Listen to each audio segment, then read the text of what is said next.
Over the past couple of months, everyone that I have been talking to that's been thinking about buying a home, as a matter of fact, even this past weekend, friends that I've been talking to that aren't thinking about buying a home have had two main questions or thoughts on their mind when it comes to the housing market. And the first is to do with home prices. What is going on with home prices? There's been so much speculation about we're in a bubble, the market's going to crash, this is going to happen, that's going to happen. So, what in the world is going on with home prices? And the second is to do with mortgage rates. They've jumped a lot. How long are they going to stay elevated? And when or ever should we expect those rates to come back down? So, considering those are the two things that I'm asked about the most, that's what we're going to dive into in today's video, starting right now. Hi, this is Andrew with the Andrew Smith team here in Frisco, Texas.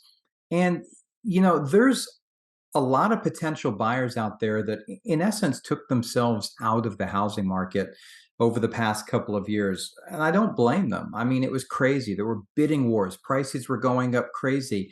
Everything was just essentially out of control. And so the idea of taking themselves out was that we're going to let things settle down. This can't continue forever. And you're right, it can't continue forever, and it didn't.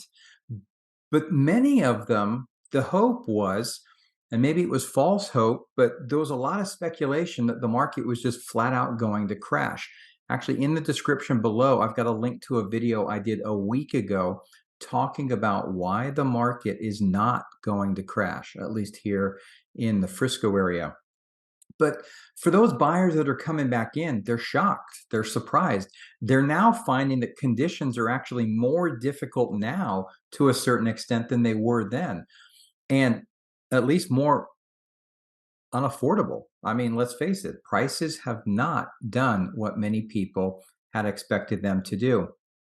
So, with regards to prices, while nobody knows for sure what the future holds, there's definitely no shortage of opinions out there, are there? I mean, from the news to social media to your friends to your coworkers to relatives, everyone seems to have an opinion about the housing market. And without a doubt, home prices here in Frisco and the surrounding areas have soared. They've gone crazy, from what people remember just a few years ago. And it feeds the idea that what goes up must come down, right? And to a certain extent, that's true. It will always be true. Real estate will always run in cycles. But one of the things we've been experiencing, or I've been experiencing in talking to people, is that the last time there was a big downturn, so I'm talking 2007, 8, 9, it was a crash, a major crash, a crash unlike anything we had seen before. So to a certain extent, I think anyone that hasn't lived through it or had the experience to go through different real estate markets are under the opinion of the belief that that's normal. When the market goes down, that's how it goes down. And that's simply just not the case. That's not it at all. So if you're a potential buyer and you're hoping that home prices here in Frisco would come down, I've got some good news for you. They did. They have. The bad news is they're already going back up again. So as of right now, we've hit bottom and we are heading back up to where things, not necessarily to where things were. We're not quite back there yet, but we're getting a lot closer than you might think. Let me show you what I mean. I'm going to share my screen here just for a minute. All right, what we're looking at here is the median sales price in Frisco over the past 3 years. And you can see that, from the beginning of 2020 all the way up through the beginning of 2021, it was a relatively minor increase. We then saw prices move up substantially higher in 2021. And then 2022 is where things really got interesting. So you can see here in February all the way up till April, prices really jumped. We went from a median, or January, I should say, we went from a median sales price in January of 623, 650, all the way up to 760 in the course of 4 months. Unprecedented, unheard of, unsustainable, no doubt about it. And what happened then is we saw prices come down. So here's what I mean by saying prices have already come down. We went from a median sales price in April of 760 to 630 by October. So as mortgage rates kept going up, buyers put the brakes on, and that caused the initial drop in prices that we saw right here. Right. And then mortgage rates jumped up even further, and that caused things to come down.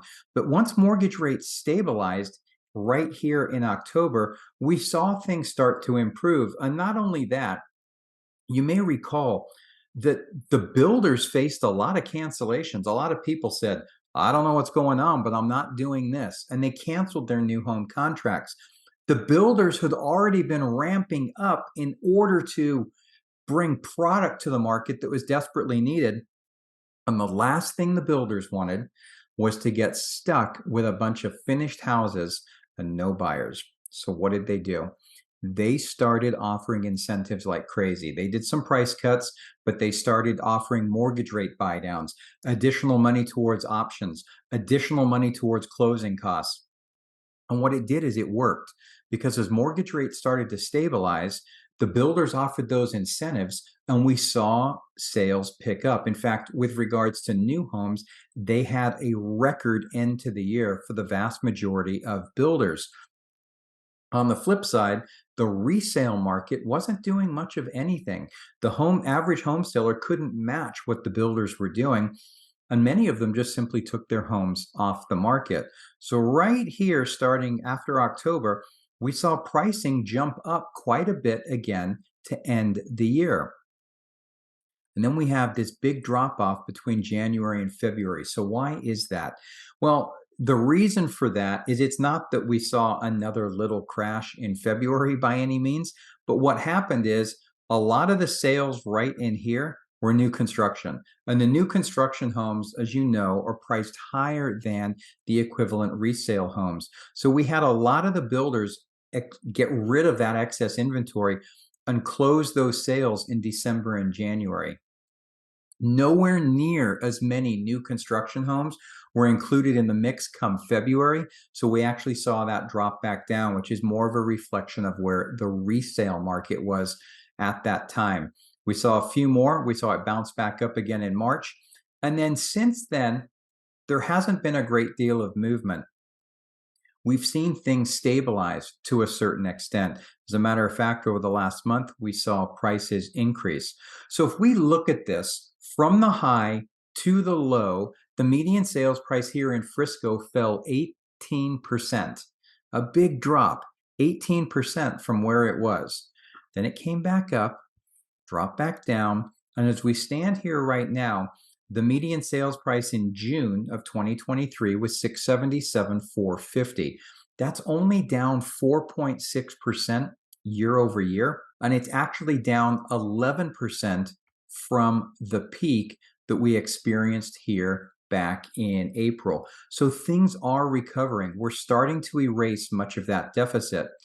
And when you look at where that trend line is going, and I'm going to show you another graph in just a minute, with regards to list prices, you can see that we're starting to trend back up again.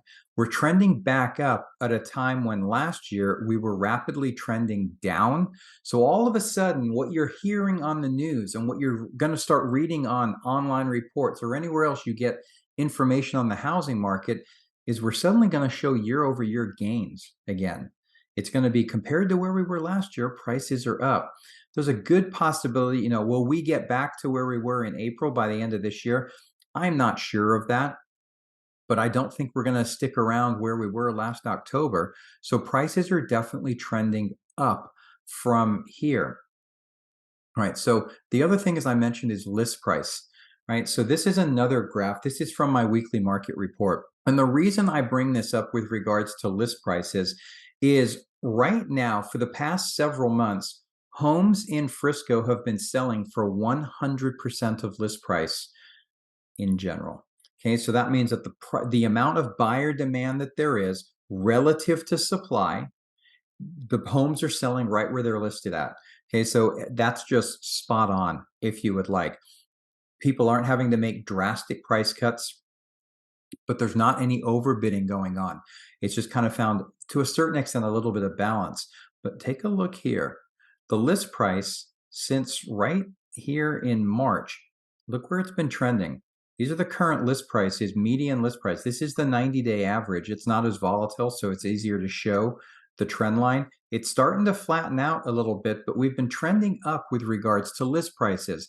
As I just mentioned, remember, homes in average on Frisco have been selling for 100% of list price, which tells me that in the coming months, the prices are not going to dip. We're not seeing drastic price cuts. It doesn't need to happen. So right now, we found, I'm not going to call it a balance in the market, but we're very undersupplied relative to where we should be. But the supply that we do have against the demand that we have means there's no room for prices to fall. Something else that is unforeseen right now would have to happen. And that's just not anywhere in the data at this point in time. So this information here leads me to believe that prices are going to remain fairly stable in the months ahead. Now, as I mentioned, this information is taken directly from my weekly market report. In the description below, I've got a link to that. There's a lot more you can track on that than just the median sales price. I invite you to take a look at it. Click that link. You'll be taken to the latest Frisco market report. You can subscribe. It'll be delivered to your inbox each and every Wednesday. And if it's not Frisco that you're interested in, please know that you can research any city or zip code that you like and get that same information delivered to you each and every week to track what's going on. All right, let's turn our attention to mortgage rates for a minute. So when will they fall? Will they fall? Are they going to go up further? What are they going to do? And I'll be honest, it's been very tough to kind of figure out. I mean, it was widely expected that increasing mortgage rates would cause buyer demand to evaporate. Okay, and that would put a damper on the housing market, which would cause prices to come down. Well, while buyer demand did drop significantly last year when mortgage rates originally rose, buyers these days seem much more susceptible to changes in the mortgage rate rather than the overall mortgage rate itself. Many people seem to have accepted somewhere between 6.5 and 7 as the new norm. I'm not saying they like it, but I'm saying it's kind of been accepted by many. Homes are still selling. There's still plenty of buyer activity out there. But if rates move from 6.5 to 7, you see a drop off in demand.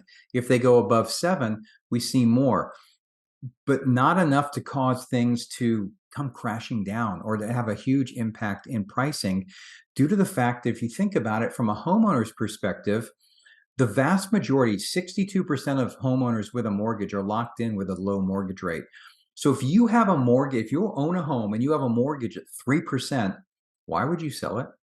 Why would you sell that home and then go buy another one at a 7% mortgage? Unless there's a compelling reason to do that, which in many cases there are. Family might be growing. Could be a change in your situation. Okay, things like that will always happen. But a lot of the moves by choice are not happening. So as a result, supply is still very constrained. And as long as there is little supply, even if demand, even if the demand softens because of the mortgage rates, you're not going to see a huge impact in the pricing. What I want to point out here is that inflation is the enemy of long-term mortgage rates. And although it's still higher than desired, inflation has moderated from its peak, right? So that's good news for mortgage rates. As inflation cools, normally mortgage rates fall in response. And the lower inflation numbers over the past couple of months have some of the experts coming out and predicting now that mortgage rates will begin to fall over the coming quarters. How low will they go? It's hard to know. I mean, as it is right now, mortgage rates have been a bit stickier than was anticipated. No one expected that the rates would stay elevated as long as they have, considering the inflation numbers have actually come down. So these are the latest mortgage rate projections right here from Fannie Mae, the Mortgage Bankers Association, and the National Association of Realtors. So when you average all of those together, you have rates anywhere between 5.63% and 6.3% by later this year into the second quarter of next year. So, but keep in mind that even the experts have a hard time predicting mortgage rates. There are just so many different variables at play, and they're very, very volatile. So you want to keep a check on that. All right. So with that in mind, though, what do you do? If you've been considering buying a home, what exactly do you do? Do you wait for rates? Do you wait for prices? Do you jump in now? What is it that you should actually do? So there's three different outcomes I've got for you to consider here. This isn't necessarily all of them, but three things to consider.